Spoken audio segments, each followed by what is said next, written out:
ভাঙা পানিতে ভয়াবহ রেল দুর্ঘটনার সাক্ষী ছিলেন তন্ময় ঘোষ ও সৌনক সাহা।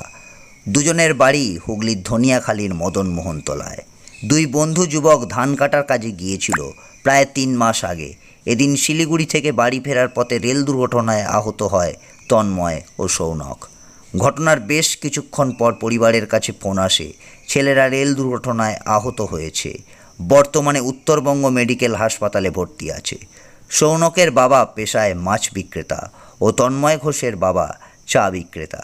কোনো ক্রমে দুই পরিবারের সংসার চলে। অভাবের সংসারের হাল ধরতেই ভিন জেলাতে কাজে গিয়েছিল দুই বন্ধু। এ বিষয়ে তন্ময়ের মা বাসন্তী ঘোষ বলেন, এদিনের পর থেকে এখনও আতঙ্ক বয়ে বেড়াচ্ছে। ছেলে যতক্ষণ না বাড়িতে ফিরছে মন ভারাক্রান্ত হয়ে রয়েছে। খবর পাওয়ার পর থেকেই উৎকণ্ঠা। কেমন আছে ছেলে? ফোনে কথা হলেও যতক্ষণ না দেখা হচ্ছে মন স্থির হবে না দুই বন্ধুর পরিবারে। 10টার পর সকাল 10টার পর কীভাবে জানতে পারবেন? ওখান থেকে একজন ফোন করেছিলেন। এখানে একটা ভাইপো আছে, ভাইপোর ফোনে ফোন করেছিল। আর ওখানে একজন রয়েছে তন্ময় ছেলে আছে, যারা ছেলে রয়েছে, ও হালকা চোট লেগেছে। তো ও জানালেন, তারপর আমার বোনরা জানতে পারে আগে। আমি তো বাজারে ছিলাম, তবে আমি জানতে পারলাম 11টা বছর অনুসরণ। বোনেরা আগে থেকে 10টা পর্যন্ত জেনে গেছে। যেটুকু কথাবার্তা সবই হয় বোনের কাছেই হয়। এবার আমি 11টা পর জানতে পারলাম। এখন কেমন আছে? এখন সেইভাবেই আছে, খুব অসুস্থর মধ্যেই আছে।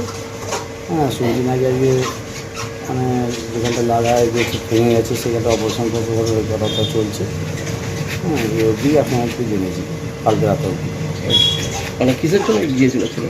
আমার ছেলে তো ওইখানে ধান কাটতে যায়, চারিদিকে ধান কাটার গাড়িতে যায়। ওরা দু বোনেতেই গেছিলো এবার। দুজনেই গেছিল? কতদিন আগে গিয়েছিল?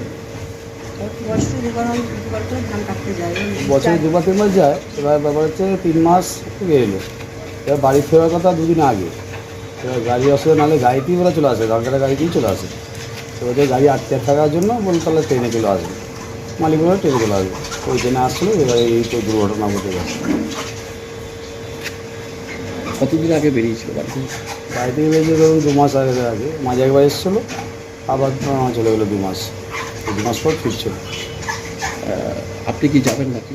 হ্যাঁ, আপনি কি যাবেন ওখানে? হ্যাঁ, আমাদের যাওয়ার ডিসিশন চলে গেছে যে যাবো আমরা, সিদ্ধান্ত চলছে।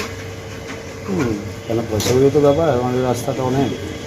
কেন তো সেরকম সুবিধা এখান থেকে আমাদের দেয়নি যে আমরা যাবো। যা আমাদের অনেক টাকার ব্যাপার। কী নাম আপনার? আমার নাম হচ্ছে প্রদীপ সাহা। প্রদীপ সাহা। কটা ছিল আপনার? দুটোই ছিল। এই যে যিনি আহত হয়েছেন ছিল বড় ছিল, ওর নাম কি? ওর নাম সৌনক সাহা। বয়স কত হবে? ও 22 থেকে 22 বছর। আপনার নামটা একদম? প্রদীপ সাহা।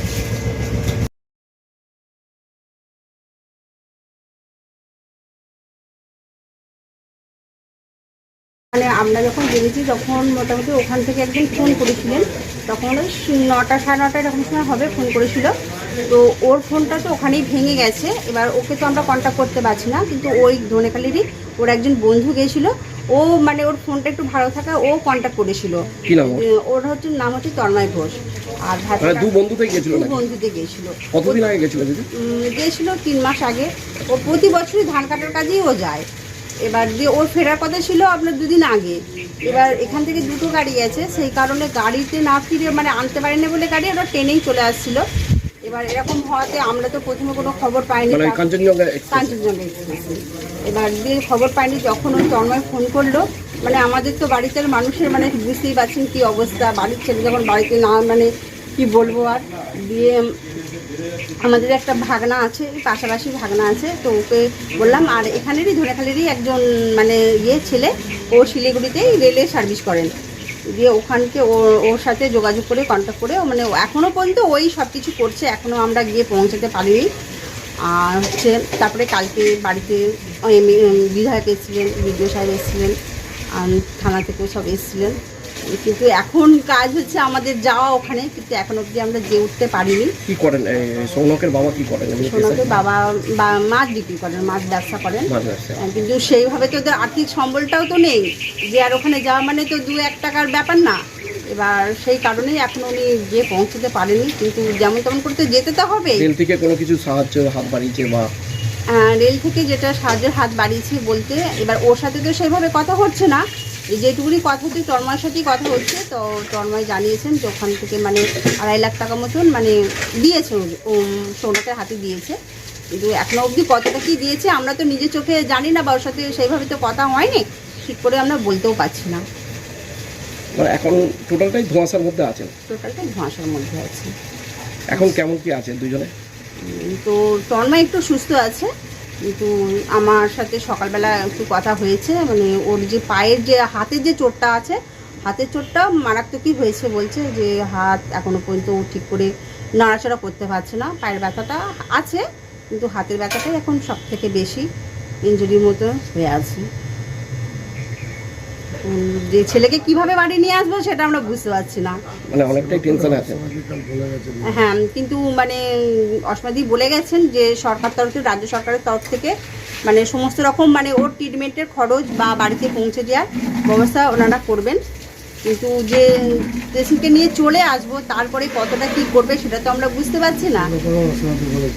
হ্যাঁ, যে অসমাদি সব রকম সাহায্যের হাত বাড়িয়ে দেবেন বলেছেন। এবার যা আজকে যাক, বাবা ভাগনাটা যাবে বলেছে, দিয়ে ওখান থেকে তারপরেই সমস্ত খবরটা নিজে নিতে পাবো। আপনার নাম? আমার নাম মনিকা মালিক। আপনি কে হয়? আমি সোনাপুর পিসি। তন্ময় ঘোষ কে হয়? আমার ছেলে। কালকে যে রেল দুর্ঘটনা ঘটেছিল, আপনার ছেলে তো ছিল নাকি গাড়িতে? হ্যাঁ, এই কাঞ্চনজঙ্ঘা এক্সপ্রেসে বাড়ি ফিরছিল নাকি? বাড়ি ফিরছি। কি কি কি কি জানতে পারলেন, মানে কখন জানতে পারলেন, কি জানতে পারলেন? এই 9টার সময় জানতে পারলাম। সকাল 9টায়? কে ফোন করেছিল? একজন ওর বন্ধুরা একজন ফোন করেছিল। কি বললো ফোন করে? যে এইরকম হয়েছে, দুর্ঘটনা হয়েছে, ট্রেনটা আস্তে আস্তে উল্টে যাচ্ছে।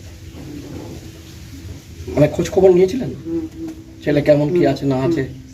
হ্যাঁ, ছেলে তো শুনলাম তখন তো ভালো নয় তো। চোট লেগেছে? হ্যাঁ, প্রচুর চোট লেগেছে। কোথায় কোথায় চোট লেগেছে? হাতে পায়ে সব লেগেছে, শিরা তো। ছেলে ছেলে কি কাজে গেছিল? ধান কাটা মেশিন। একটু ধর। ভালো আছে অনেকটা আগে থেকে। আগে থেকে, আর হাতে লেগেছে, শিরায় লেগেছে বলছে, ওগুলো ভালো করে দেখাবি। হ্যাঁ হ্যাঁ হ্যাঁ, আর কোথায় কি লেগেছে? ওই তো পাটা, ডান পাটায় লাগছে আজকে থেকে, হাতটা।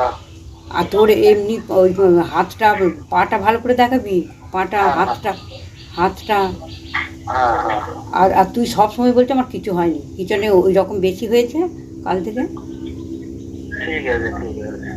তুই কথা বলতে পারছিস না, ঢোকলে গেলে কথা বলছিস। আচ্ছা ঠিক আছে। আর তন্ময় ঘোষ কে হয় আপনার? ছেলে। কালকে যে এই যে রাঙাপানিতে যে রেল দুর্ঘটনা ঘটেছে কাঞ্চনজঙ্ঘা এক্সপ্রেসে, আপনার ছেলেও তো ছিল নাকি? কি বাড়ি ফিরছিল নাকি? কি কাজ করতো ছেলে? তো ধান কাটার মেশিন। ধান কাটার কাজ করতো। ওরা কি ওই দু বন্ধুতে গিয়েছিল নাকি? হ্যাঁ। কখন কি জানতে পারলেন আপনি যে দুর্ঘটনা ঘটেছে? এই 9টার সময়। 9টার সময় কিভাবে জানলেন? ওর বন্ধুরাই সব ফোন করে। ছেলে তো আহত হয়েছে নাকি? হ্যাঁ। কোথায় কোথায় লেগেছে কি বলছে? ওই তো বললো পায়ে, হাতে, শিরা, তারপরে নানা দিকেই লেগেছে, চোট লেগেছে। চোট লেগেছে। এখন কি অনেকটা আতঙ্কের মধ্যে আছেন নাকি? হ্যাঁ, আতঙ্কের মধ্যে থাকবো না। এটা এটা এটা কোন ছেলে আপনার? ছোট। ছোট ছেলে? দুই ছেলে নাকি? হ্যাঁ। কতদিন আগে বেরিয়েছিল কাজে? বৈশাখ মাসে। এরা কি কতদিন ছাড়া ছাড়া আসে বাড়ি? এইবার প্রথম গেছিল।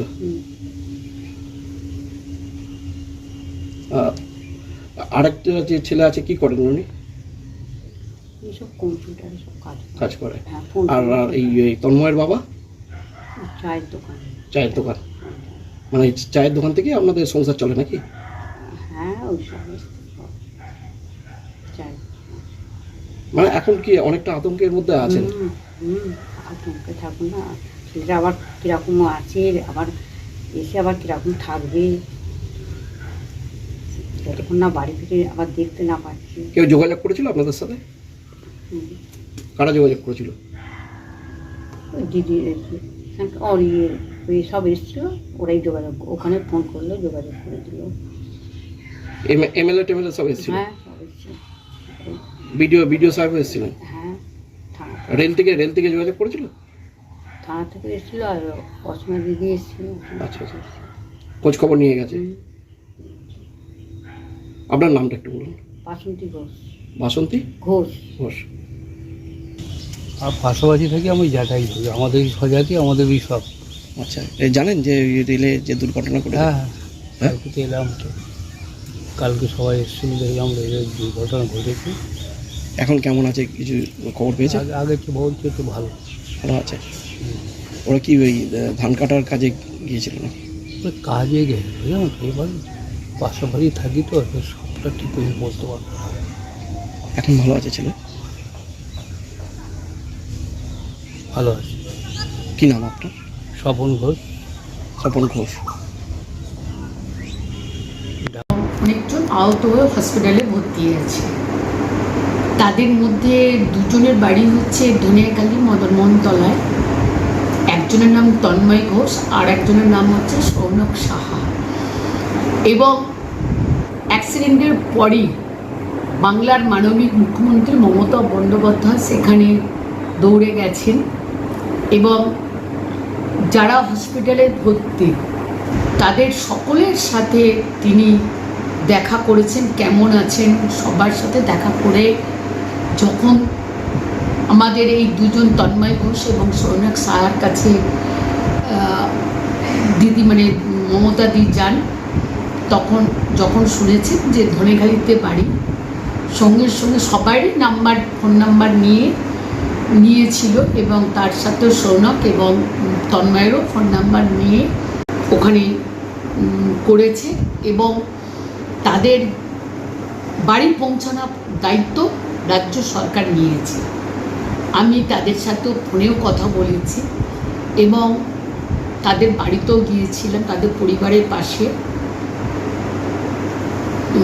গিয়ে তাদেরকেও তাদের বাড়ি থেকেও আর একজনের মা ছিল, তন্ময়ের মা, তাকেও আমি ফোনে ধরিয়ে দিলাম।